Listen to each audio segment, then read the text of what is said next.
मंडळी, मी साक्षी पाटील तुम्हा सर्वांचे स्वागत करते। तर मित्रांनो, आपण अलिबाग तालुक्यातील सरी कोलटेंबी या गावामध्ये आलेलो आहोत। आपल्या सर्वांनाच माहिती आहे की सध्या विभक्त कुटुंब पद्धती आहे, एकत्र कुटुंब फार कमी पाहायला मिळतात।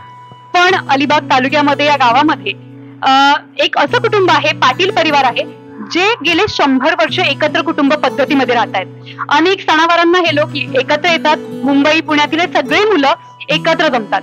नक्की यांचं एकत्र राहण्यामागचं कारण काय आहे आणि इतके वर्ष होऊन सुद्धा हे एकत्र कसे, त्यांच्याकडूनच जाणून घेऊयात। आपल्याकडे सध्या त्यांच्या कुटुंबाच्या प्रमुख आहेत, त्यांना विचारूयात। आजी, तुमचं नाव? राधा बाळकृष्ण पाटील। तुमच्या परिवाराचं नाव? पाटील परिवार। किती वर्ष झाले तुम्ही एकत्र आहात? 100 वर्ष पूर्ण झालेले आहेत। गणपतीला किती वर्ष झाले बसून? गणपतीला 100 वर्ष झालेले आहेत। काय या मागचं कारण आहे? आमचा सगळा परिवार आहे तर अगदी शांततेने आणि सगळे बाबतीत म्हणजे चांगला आहे। कुठे भांडण नाही, टंडण नाही, काय नाही, व्यवस्थित सगळेजण आहेत। एकत्र कुटुंबाची शोभा आहे आपल्या गावात म्हणा किंवा समाजामध्ये, ती अशी विभक्त कुटुंबात दिसणार नाही। आज मी आहे, माझे भाऊ आहेत, माझी बहीण आहे, माझ्या भावाची मुलं आहेत, माझी मुलं आहेत, माझे नातवंड आहेत, आता माझे पतवंड पण आहेत। हे सर्व एकत्र असली तर खूप आनंद आहे। साधारण कुटुंबात किती माणसं? साधारण कुटुंबात 65 माणसं जमतात प्रत्येक कार्यक्रमाला। पण एकमेकांविषयी आपुलकी, एकमेकांविषयीचं प्रेम हे सर्वात जास्त महत्वाचं आहे। आणि त्यात पुन्हा आमच्या म्हणजे माझ्या आजो सासऱ्यांनी पूर्ण भावंडांना एका कुंपणीतच घरं दिलीत जमीन घेऊन। त्यामुळं सगळे भावंड एकत्र राहतात, एकत्र हे करतात। पण आताची पिढी सगळी नोकरीसाठी बाहेर आहे, तरी प्रत्येक कार्यक्रमाला एकमेकांच्या सुखदुःखात सहभागी होतात। काय वाटते मागचं कारण काय की 100 वर्ष तुम्ही गेले एकत्र आहात? माझं नाव सुशील प्रभाकर पाटील। आम्ही बाहेर गावी कामानिमित्त कुठेही जगाच्या कानाकोपऱ्यात असलो तरी आम्ही गणपती उत्सवाला, गणपती सणाला हजर राहतो। त्याचं मग एकच कारण की गणपती बाप्पा आम्हाला गणपतीला बोलवतो, हीच आमच्या गणपती बाप्पाची किमया आहे। काय वाटतं नक्की तुमच्याकडून किती एफर्ट्स पडतात या सगळ्या एकत्र कुटुंबाला एकत्र जोडून ठेवण्यासाठी?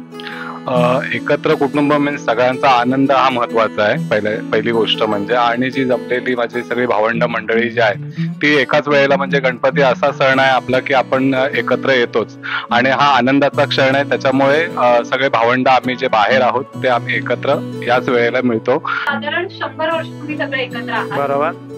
काय वाटतंय, कसं वाटतंय, म्हणजे इतर कुटुंबाला पाहून आणि आपल्या कुटुंबाला पाहून कसं वाटतं? 100 वर्ष सांगायचं झालं तर त्याच्या मागचा एक थोडासा इतिहास सांगतो।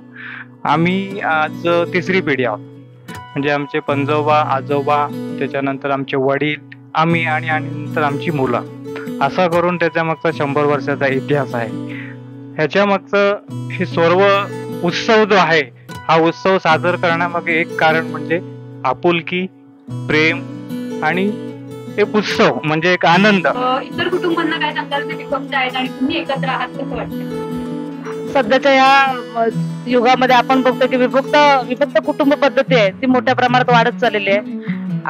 माझ्या भावंडांनी सांगितल्याप्रमाणे की जो तो नोकरीच्या निमित्ताने किंवा आपल्या भविष्याच्या निमित्ताने, आपल्या मुलांच्या भविष्याच्या निमित्ताने घरातून बाहेर पडलाय नोकरीसाठी। पण कितीही जरी आपण घरातून बाहेर गेलो तरी एक वेळ अशी येते की आपल्याला आपल्या माणसांची, आपल्या कुटुंबाची गरज नक्कीच लागते। तर मित्रांनो, तुम्ही पाहिलंच की गेले 100 वर्ष हे कुटुंब एकत्र आहे। मग यामध्ये त्यांचे पणजे असतील, नाते असतील किंवा आजी आजोबा असतील, तर या सगळ्या एकूण 5 पिढ्या हे सगळे लोक एकत्र आहेत। त्यांचा गणपती बाप्पा पाहूयात। त्यांचा गणपती बाप्पा तुम्ही पाहू शकता, गेले 100 वर्ष हा गणपती बाप्पा बसतोय।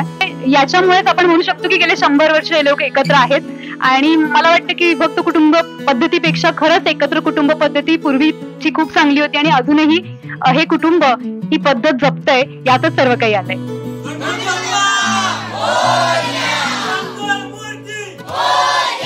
साक्षी पाटील, लोकल 18, अलिबाग।